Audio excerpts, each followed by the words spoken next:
Dans cette vidéo, on va s'intéresser au contrôle des saisies dans un formulaire côté serveur. Au départ, on commence à expliquer la notion de formulaire. Dans toutes les applications web, on recourt à utiliser le formulaire pour faire l'ajout, la modification et la recherche. Donc, la notion de formulaire est primordiale dans une application web. Pour créer un formulaire, on lance la commande php-console make form.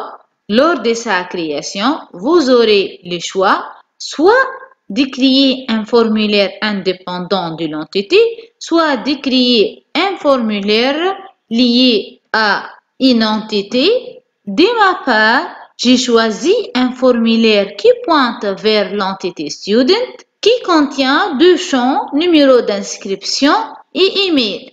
Le contenu des fichiers student type et comme montré ici, on a la fonction buildForm qui contient les deux champs numéro d'inscription et email. Ensuite, nous choisirons de rajouter le bouton Submit Type dont le label est validé.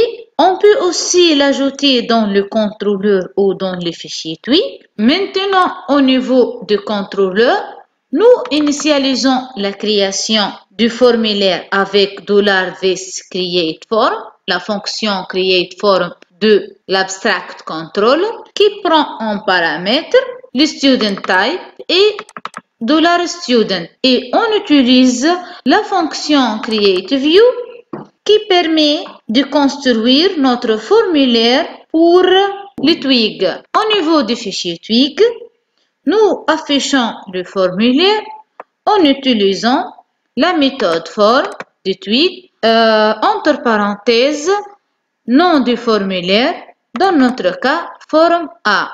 Si on exécute, vous constatez ici que le formulaire est mal organisé et affiché en bloc et le label de chaque input est le même que le nom de l'attribut de l'entité student. Si jamais vous voulez personnaliser ces formulaires en détaillant le tout, à ce moment-là, on peut le décortiquer, c'est-à-dire on va traiter chaque champ à part. Nous pouvons même utiliser le table, le tiers, le TD. Donc, on va commencer. Donc, je vais décommenter ceci. En commençant à décortiquer le formulaire, on a besoin d'autres méthodes telles que form start et on donne comme paramètre le nom du formulaire form A. La fonction form start est équivalente à la balise form. On a encore la fonction form end qui est équivalente à la balise anti/form. Afin de lister explicitement tous les attributs, nous allons utiliser form label, form widget et form errors. Ces trois méthodes prennent comme input le nom du formulaire, form A, point nom de l'attribut, donc dans notre cas, point NC, pour mentionner quel élément du formulaire qu'on va traiter. Même chose pour form widget, form errors. Donc, le form label est une fonction équivalente à la balise label anti/label. Form widget est l'élément en lui-même tel que input, type, texte par exemple, et form errors pour afficher les erreurs. Je vais ajouter les tiers et les TD. Si je teste maintenant, voilà, notre formulaire est bien organisé, mais les labels sont les mêmes. On peut les modifier en utilisant le form label.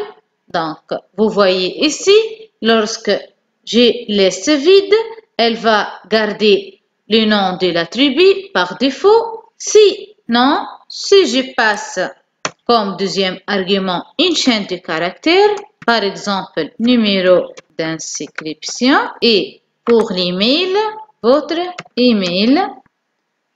Je vais tester. On a numéro d'inscription et votre email. Si je clique sur valider, voilà un contrôle de saisie côté client s'affiche. C'est du HTML. Ce contrôle de saisie est basique et plus rapide puisqu'il est exécuté au niveau du navigateur avant d'envoyer les données au serveur.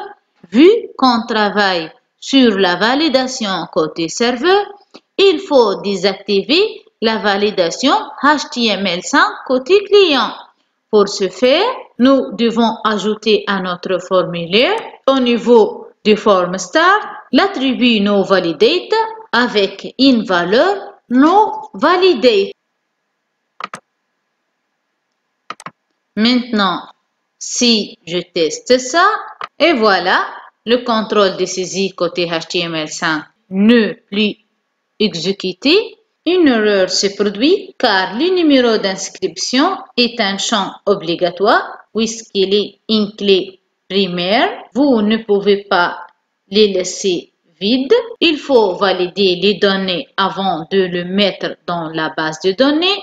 Pour ce faire, il faut ajouter un contrôle de saisie côté serveur avec Symfony. Symfony permet de faire le contrôle sur les valeurs saisies dans le formulaire. Il existe deux types de contraintes. Les contraintes fournies par Symfony en utilisant le composant validator et les contraintes créées par nous-mêmes en utilisant les expressions régulières, regX. La validation est appliquée directement sur le modèle, c'est-à-dire sur l'entité, puis elle sera montée du modèle vers le formulaire. Comme on peut le voir ici dans le site officiel de Symfony, il y a des contraintes basiques, par exemple note blank, note null. Il y a des contraintes sur le chaîne de caractères, length, URL. Il y a des contraintes de comparaison, des contraintes sur le nombre, des contraintes sur le fichier. Par exemple, nous allons choisir la contrainte égale pour l'appliquer sur le numéro d'inscription. La validation peut être faite de plusieurs façons, annotation, YML, XML ou PHP. On va utiliser l'annotation. Afin de pouvoir utiliser les annotations de validation, il faut importer le composant validator de Symfony avec un alias assert, coller cette ligne de code dans l'entité.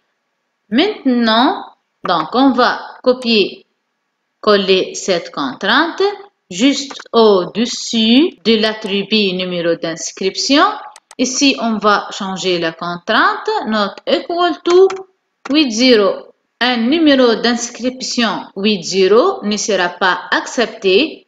On peut aussi ajouter une autre contrainte, note blank.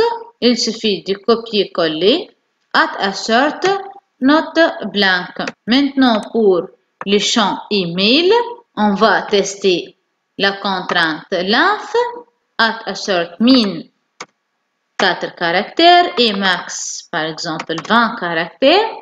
Si je teste ça, je vais mettre ici 80 et pour l'email, je vais mettre 3 caractères.